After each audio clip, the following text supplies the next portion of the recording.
What happens when the most powerful man in the world walks away? Not just from a meeting, but from the very alliances that have kept the world stable for decades. And Donald Trump will not be attending any of today's meetings. The US president left the summit last night saying he has to deal with the escalating violence in the Middle East. Breaking news, not a tweet, not a press conference, just a carefully worded post from the president's spokesperson Caroline Leavitt, dropping like a live wire into a room already humming with anxiety. President Trump had a great day at the G7, even signed a major trade deal with the United Kingdom in a joint announcement on the sidelines of the G7 summit in Alberta. US President Donald Trump and British Prime Minister Keir Starmer confirmed a finalized trade deal between the two nations, but because of what is going on in the Middle East, he will be leaving tonight after dinner. No explanation, no questions, just an exit. CNN's Caitlin Collins, who's in Canada with the president, got word that he's cutting his trip short there from the G7 and returning to Washington tonight, further amplifying the notion that the US quiet, sudden, strategic, or maybe something else. Inside the summit's walls, leaders were left staring at one another behind the curtain of diplomatic niceties. The message was unmistakable. The president was walking out on them again, but this time it was not just about trade. This time it was about war. Trump's abrupt departure from the G7 summit in Ontario did not go unnoticed. It was not just disruptive, it was deeply symbolic. He came, he signed, he smiled for the cameras, and then, with the world bracing for military escalation in the Middle East, he vanished. And while his press team cited events unfolding overseas, the truth was more complicated and far more unsettling, because the summit's agenda wasn't just about trade, it was about coordination. Ukraine, Gaza, Iran, Syria, Russia, all of it. The G7 was not hosting a party, it was holding a war council, and one of its most powerful members had just walked away from the table. Before we continue, hit that like button to help us beat the YouTube algorithm and to show your support. Critics in both Washington and Ottawa immediately called it what it looked like, a retreat. One Canadian lawmaker went further. This was a party at which he wasn't especially welcome. He said bluntly, "He's picked fights with every single one of our allies. This is what happens when your foreign policy is chaos," and it showed. Trump had clashed with nearly every G7 leader before stepping foot in Canada. He attacked tariffs, he attacked NATO, he questioned America's role in Ukraine. Then, in an unexpected pivot, he signed a bilateral trade deal with Prime Minister Keir Starmer of the United Kingdom. Thank you very much. We all know the great Prime Minister of the UK, and we just signed a document. This is sorry about that. Is it windy? A very important document. Little windy out here. Give me that. We just signed it, and it's done. A move that stunned observers, not for its substance but for its optics. One-on-one deals, bilateral backdoors, a leader trying to isolate rather than unite. The message was clear. Trump was not here to collaborate, he was here to dominate. But when the Middle East took center stage at the summit, when the conversation turned to Iran-backed militias, civilian casualties in Gaza, drone strikes in Syria, Trump changed course, not by proposing strategy, not by building consensus, but by packing his bags. Before we continue, hit that subscribe button to show your support to the channel. The timing couldn't have been worse. Israel had just launched a new wave of retaliatory strikes in southern Lebanon. Intelligence agencies were bracing for Iranian escalation, and Iranian-made drones were still raining down on Ukrainian cities, facilitated by Kremlin logistics. The lines of conflict were no longer regional, they were converging.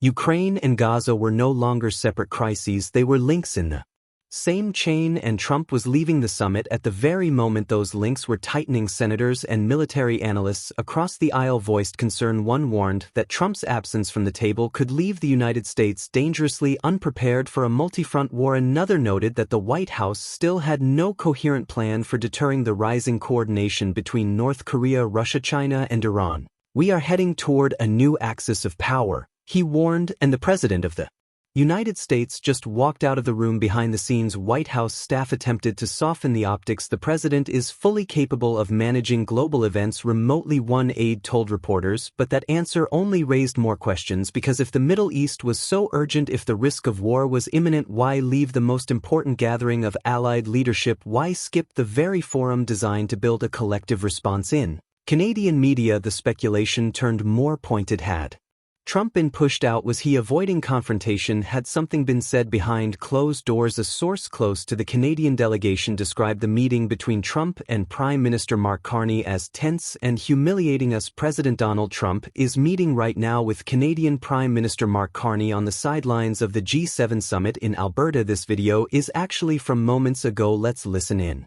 Trump had demanded support for a new round of air strikes in Syria. Carney refused. Instead, he called for restraint and multilateral coordination, and Trump, reportedly fuming, declared he would not sit around while others played diplomat. The Canadian press corps jumped on the story. Suddenly, Trump's exit was no longer about strategy, it was about ego, and for Carney, the fallout was immediate. Protesters gathered outside Parliament in the hours following Trump's departure, not to celebrate but to demand action. Many asked the same question: why was a convicted felon banned from Canada under ordinary immigration law allowed to enter the country at all? Technically, Trump's felony conviction would have barred him from Canadian soil without special permission, and yet that permission had been granted quietly, unchallenged, until now. Some accused Carney of being too soft, others warned that permitting Trump's entrance signaled weakness, but beneath the political noise the mood in Canada was turning fast. The old admiration for American leadership, already strained by years of erratic trade policy, was now unraveling in full view. Trump's tariff threats, his walkout, his belligerence, it all added up to something no one wanted to say out loud. America was no longer acting like an ally, and Canada, it was no longer playing the quiet neighbor. Former MP Charlie Angus said it plainly: this is a gangster president. He is not here for diplomacy, he is here to break things. For Angus and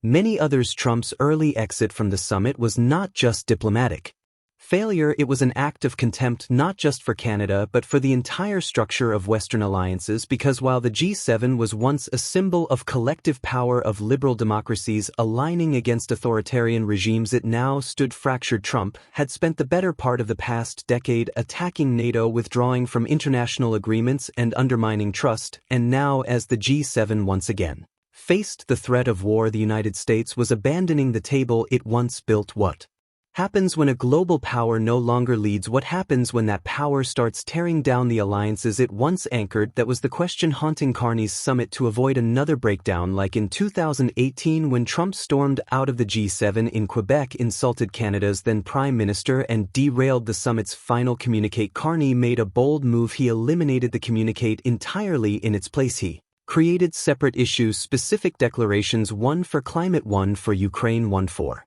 Gaza. Each one could be signed independently, allowing progress without requiring Trump's signature. It was not weakness, it was containment. Carney knew that handing Trump a veto would doom the summit, so he structured around him, and in doing so he redefined Canada's role not just as host but as strategist, as stabilizer, and the world took note. Meanwhile, Trump's allies in Congress were left scrambling to explain the optics. Do not pay attention to what he says, one Republican senator pleaded. Pay attention to what he does. But what Trump was doing, abandoning a wartime summit, provoking trade fights with allies, floating a return to the G8 with Russia, was more troubling than any tweet. The G7 used to be the G8. Barack Obama and a person named Trudeau didn't want to have Russia in, and I would say that that was a mistake, because I think you wouldn't have a war right now if you had Russia in, because it revealed something even more dangerous than chaos: a deliberate dismantling of international order. In the hours following Trump's exit, speculation exploded. Would he push to create a new G3 alliance, one with Russia, China, and Saudi Arabia? Would he invite India? Would he abandon NATO entirely? One analyst described the moment as a crossroads. Alliances come and go, she said, but this is not just realignment, this is rupture. And for Canada, the stakes could not be higher, because if the United States under Trump continues down this path, if it leaves the G7 behind, if it flirts with autocrats, if it undermines democratic norms, then countries like Canada must choose between nostalgia and survival. Carney, for his part, seems to have made that choice. In his post-summit remarks, he did not mention Trump by name, but his words cut like steel. This is a moment for principled cooperation, not performative disruption. And then, without flinching, he added, "We will move forward with or without anonymity." The message was unmistakable. Canada is done waiting, done apologizing, done pretending that disruption is diplomacy. Trump may have flown home, but the shadow he left behind will hang over every future summit. And if war does break out in the Middle East, if the United States finds itself scrambling for coalition support, it may discover that the allies it once took for granted are no longer so eager to stand in formation, because trust once broken is not easily rebuilt. And in a world spinning toward conflict, leadership is not about walking out of the room, it is about staying in it until the hard work is. If you found this report revealing, don't forget to like, comment, and subscribe, because the world deserves to hear the truth, and your voice helps it echo louder.